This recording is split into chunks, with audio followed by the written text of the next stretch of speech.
পর্যন্ত যারা গুম আছেন, এখন পর্যন্ত যাদেরকে পাওয়া যায়নি, তাদের আনার ব্যাপারে সরকার কি পদক্ষেপ নিচ্ছে আমি জানি না। তাদের বিচার আদৌ কবে হবে আমি জানি না। আমি এখনো জানি না 5ই মে হেফাজতের যে বিচার কাঠামো শুরু হয়েছিল, তদন্ত কতটুকু শেষ হয়েছে এবং কবে নাগাদ শেষ হবে, কবে নাগাদ আমরা বিচার পাবো, আমার ভাইয়ের বিচার কবে হবে।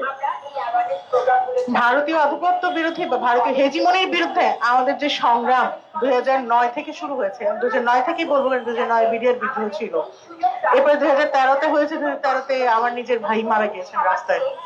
শুধু বুয়েটের স্টুডেন্ট হয় না, একটা মানুষ হয়ে মারা গিয়েছেন। এবং ওখানে আরো অনেক বাচ্চা কাচ্চা ছিলেন, অনেক এতিম বাচ্চা ছিলেন, অনেক মাদ্রাসার শিক্ষার্থী ছিলেন, অনেক ইসলামিস্ট ছিলেন যাদেরকে ওখানে মেরে ফেলা হয়েছে। তাদের ব্যাপারে কোনো ইনকোয়ারি হয় না, কোনো কথা হয় না, কেন হবে না? আপনারা আবরার ফাহাদকে নিয়ে কথা বলছেন, খুব ভালো লাগছে। আবরার ফাহাদকে যেভাবে মেরে ফেলা হয়েছে সেটা অত্যন্ত অন্যায় ছিল। ক্যাম্পাসে এভাবে মেরে ফেলা কোনোভাবেই ইথিক্যাল কোনো গ্রাউন্ড দিয়ে যায় না।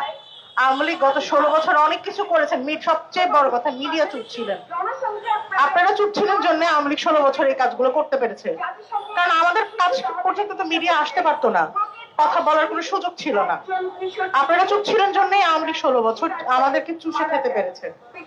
এখনো সময় আছে, আপনারা আপনাদের এই ভারতীয় হেজিমনি বা ভারতীয় বন্ধুত্ব থেকে, ভারতের সাথে আমাদের কোনো বন্ধুত্ব হওয়া সম্ভব না।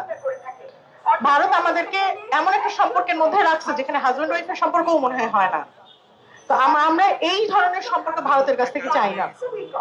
যাদের হাতে আমার ভাইদের রক্ত লেগে আছে তাদের সাথে আমাদের কোনো বন্ধুত্বপূর্ণ সম্পর্ক হতে পারে না।